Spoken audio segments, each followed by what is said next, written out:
Good afternoon, everyone, and good afternoon, Dean. As continuation, I will be discussing today the information security and data protection laws. Information security is in constant interaction with the laws and regulations of the places where an organization does business.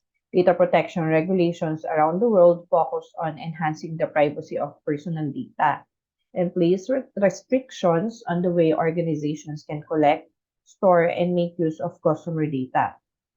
So when we say information, it also means data, including personal information or personal data. So mas pinaigting pa nga ang kahalagahan ng information security dahil sa laws and regulation na nakasuporta para protektahan ang data ng bawat isa dito sa ating bansa. Isa na dito ang Data Privacy Act of 2012. So, Data Privacy Act of 2012. So, papahapyawan ko lang po itong batas na ito to give you an awareness. Ano nga ba ang Data Privacy Act of 2012? So, RA 10173 or Data Privacy Act is an act protecting individual personal information in information and communication systems in the government and the private sector, creating for this purpose a National Privacy Commission and for other purposes.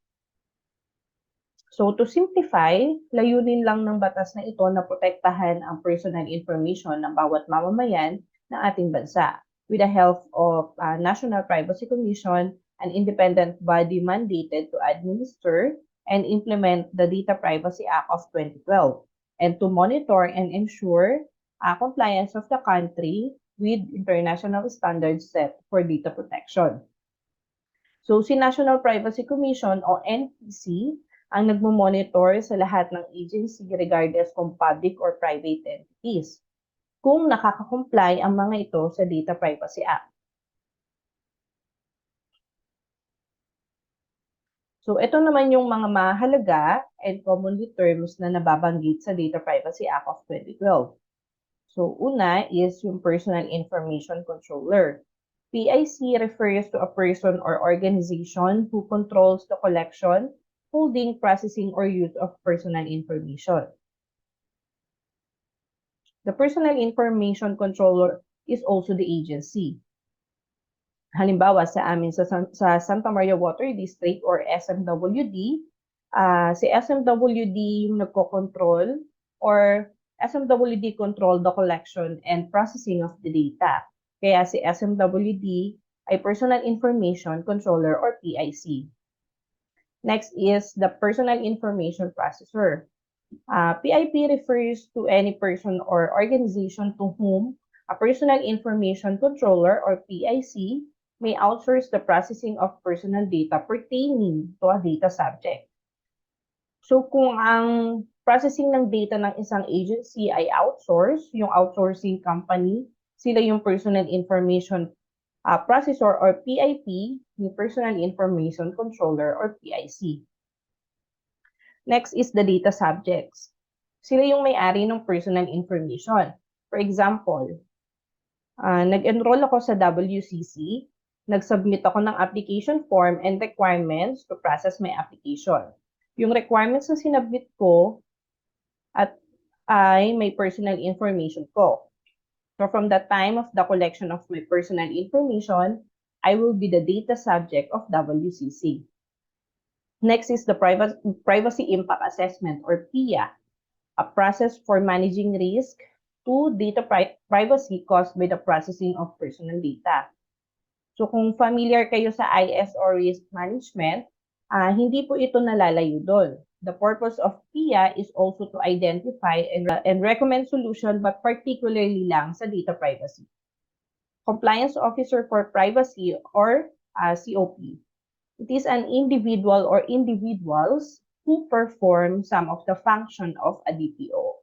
So ang pagiging DPO po ay mabigat na responsibilidad kasi ito po ay may kulong. Kaya mahihirapan po siya kung siya lamang mag-isa ang kikilos. Lalo na po sa government agency, wala pong plantilla position para sa DPO. Ito po ay additional duties lamang. Madadagdagan ka ng responsibility pero hindi madadagdagan yung salary mo. So So what is Data Protection Officer? A DPO is accountable for ensuring compliance with applicable laws and regulations for the protection of data privacy and security. So sila po yung nakikipag-coordinate sa National Privacy Commission. Sila din yung nagmo-monitor ng compliance sa agency. Ang pagiging DPO ay hindi lang mabigat na pasanin. So as an individual it is also an advantage that you are knowledgeable about the law or RA 10173. So hanggang ngayon, madami pa din yung nalilito kung ano yung scope ng Data Privacy Act. So, personal information is a data but not all data is covered by DPA. So sabi nga po, di ba, Data Privacy Act is an act protecting individual personal information. Okay, ano ba yung personal information na tinutukoy dito? So by definition, personal information refers to any information whether recorded in a material form or not, from which the identity of individual is apparent or can be reasonably and directly ascertained by the entity holding the information, or when put together with other information, would directly and certainly identify an individual. Halimbawa, nakakita kayo ng information or name na Robin Arnold. Robin Arnold is personal information because it is a person's name. Pero using that information, masisigurado mo ba kung sinong Robin Arnold yung tinutukoy? Paano kung lagyan natin ng cruise? Kilala mo na ba siya? So, hindi pa din.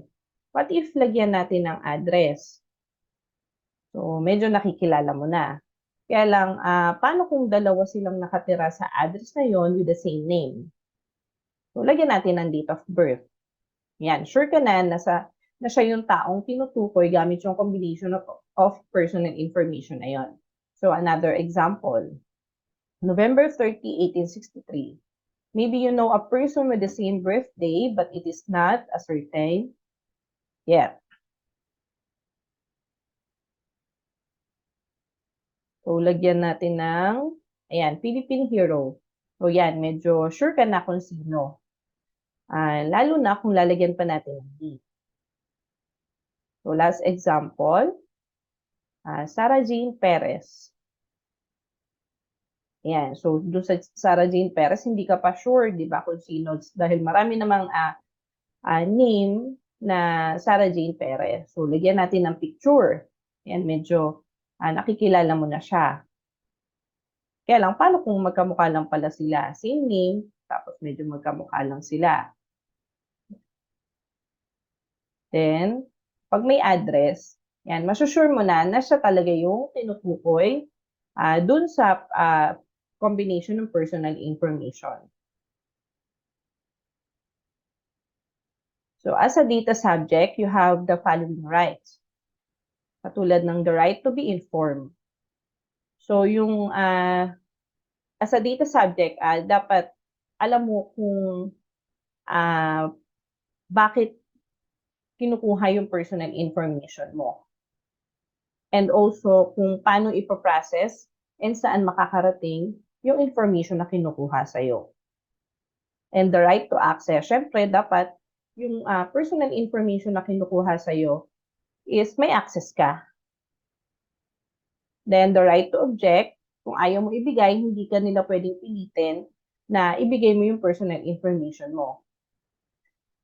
Then, the right to erasure or blocking. So, kung ayaw mo na nasa custody nila yung personal information mo, pwede mo yung ipabura sa kanila at ipatanggal yung data yung data mo sa database nila. The right to damages and the right to file a complaint. And the right to rectify, and lastly, the right to data portability.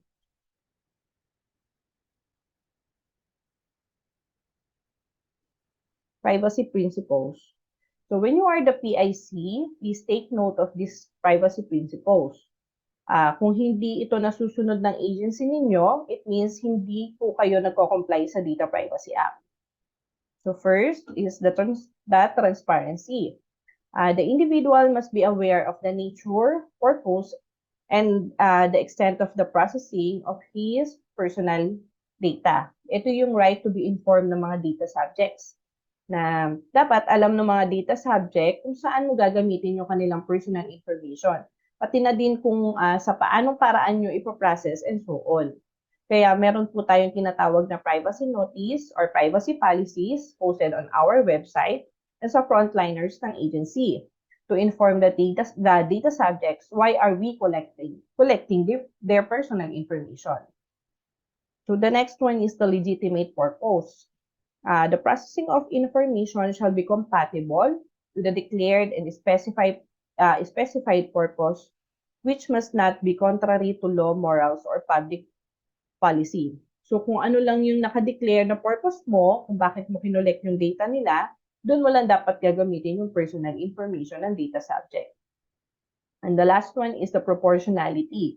The processing of information shall be adequate, relevant, suitable, necessary, and not excessive in relation to a declared and specified purpose. So kung ano lang po yung mga data na kinakailangan para po dun sa purpose ng collection nyo ng data, ayun lang dapat yung i-collect nyo na personal information. So, ang halimbawa po nito is birthday.